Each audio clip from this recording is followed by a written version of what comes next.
হুজুর আমি একটা ছেলে এই জন্যই লিখিয়েছি আমার 10টা ছেলে 9টা ছেলে লুচ্চামি করে গুন্ডামি করে না বা অবস্থায় থাকে একটাও আমার কথা শোনে না নামাজ পড়তে বললে নামাজ পড়ে না কেন আমার একটা বেটাকে মাদ্রাসায় পড়িয়েছি রাসূলুল্লাহ হাদিসে দাওয়া হুজুর বলছে ঠিক আছে লিখে নিলাম তো আপনার জমি কতগুলো আছে বলে ওটা বলতে হবে বলে হ্যাঁ বলে লেখেন 2 বিঘা জমি আছে কয় বিঘা চার চোখ আছে আমার সব দিকে নজর আছে মাথাটা উঠিয়ে না বলে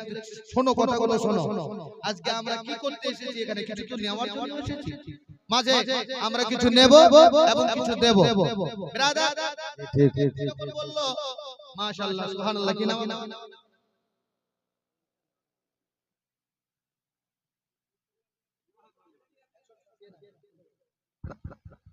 মনিকা খাতুন না মাশাআল্লাহ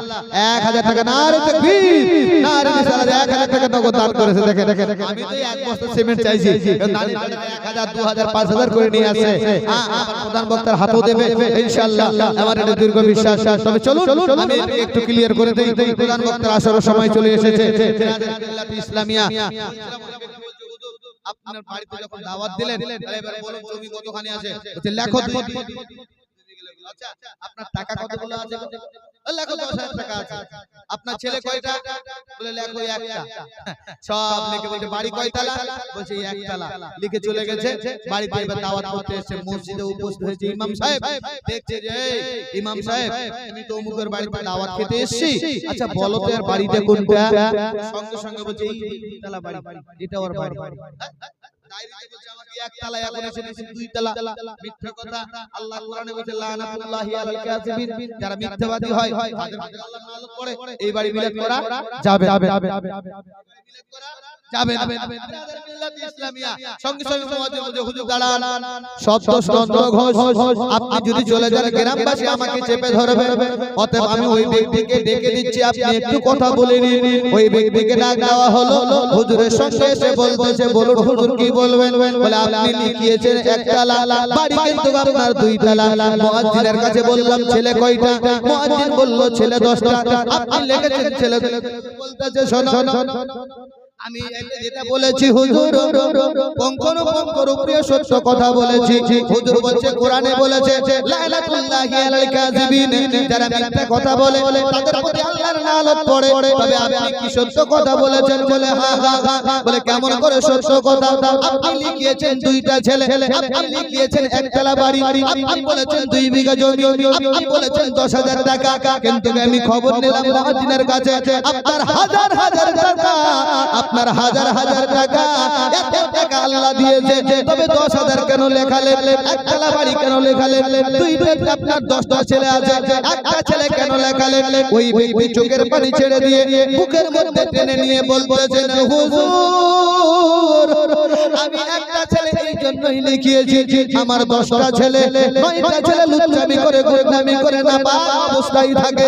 একটাও আমার কথা শোনে না নামাজ পড়তে বললে নামাজ পড়ে না কেন আমার একটা বেটাকে মাদ্রাসায় পড়িয়েছি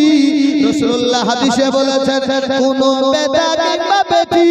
মায়ের বাপের কবরের পাশে গিয়ে ওয়াকির রাব্বির হামহুমা কামা রাব্বায়ানি সাগীরা বলে যদি কান্না করে তার চোখের পানি যদি নাকের ডগা বরাবর চলে আসে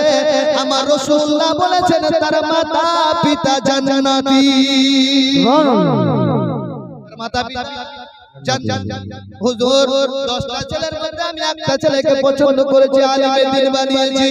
এই 9টা ছেলে আমার বেকার নাপাক অবস্থায় থাকে মিথ্যা কোথায় বলো যেই হুজুর পুরুষ চিহ্ন দিয়েছিল এবার রাইট চিহ্ন দিচ্ছে 2 নম্বরে বলুন আপনার 2 বিঘা জমি বললেন এখানে মুয়াজ্জিন বলল আপনার 90 বিঘা জমি ওই ব্যক্তি চোখের পানি ছেড়ে দিয়ে বলতেছেন হুজুর 2 বিঘা জমি আমি এই জন্যই লিখিয়েছি 90 বিঘা জমি আছে এটা সত্য, 1 বিঘা দিয়েছি আমি আল্লাহর ঘর মসজিদে, 1 বিঘা দিয়েছি আমি নবীর ঘর মাদ্রাসায়, এই 2 ঘরে 2 বিঘা জমি দিয়েছি, এটাই আমার অ্যাকাউন্টের পুঁজি, এটাই আমার জমি খেতে বাড়ি। এ আমার রাসূলুল্লাহ বলেছেন দুনিয়ার জমিনে সবাই চলে যাবে, আল্লাহর ঘর মসজিদ মাদ্রাসা ধ্বংস হবে না, সাদকায়ে জারিয়া হয়ে থাকবে। সেই জন্য এইটাই হলো আমার আখিরাতের পুঁজি। সুবহানাল্লাহ সুবহানাল্লাহ। পৃথিবীর সমস্ত জমি জায়গা নিয়ে বেটা বেটি মারামারি করবে, নিজ হাতে 2 বিঘা জমি দান করে গেছে, ওটাই তার সম্পদ হয়েছে। ও বহরমপুরের মুসলমানেরা, সোনামানি কলিজার টুকরা, ধিয়া দিয়ে মিশালটা নেবেন। এবার 3 নম্বর বলছে হুজুর বলেন আর কি জানতে চান? ওই হুজুর বলছে আপনি তো বললেন 10,000 টাকা, কিন্তু বাড়িতে তো বাস করতে অনেক টাকা। ওই ব্যক্তি বলছেন হুজুর আমার রাসূলুল্লাহ বলেছেন কেউ যদি নবীর রওজা পাক জিয়ারত করতে যায় কিয়ামতের ময়দানে ওই ব্যক্তিকে রাসূলুল্লাহ শাফাআত করে। 10,000 টাকা আমি রেখেছি, নবীর রওজা জিয়ারত করব। সুবহানাল্লাহ। 10,000 টাকা আমি রেখেছি বলে একতলা বাড়ি কেন লিখলেন, একতলা বাড়ি কেন লেখালেন? আপনার তো 2 তলা বাড়ি। ওই ব্যক্তি বলতেছেন হুজুর 2 তলা বাড়ি বড় শখে হয়েছে, টাকা পয়সা হয়েছে, 2 তলা ঠুকে দিয়েছি। মালিকুল মউত ফেরেশতা এসে যখন হাজির হবে, মালিকুল মউত যখন জানখানা বের করে নেবে, 2 তলা বাড়ি আর বাড়ি থাকবে না, একতলা বাড়ি হবে আমার আসল ঠিকানা। বাড়ি হবে আমার আসল ঠিকানা। এবার কি বলছিলাম এই জায়গায় যেটা আপনি নিজ হাতে করে দিয়ে যাবেন সেটাই হবে।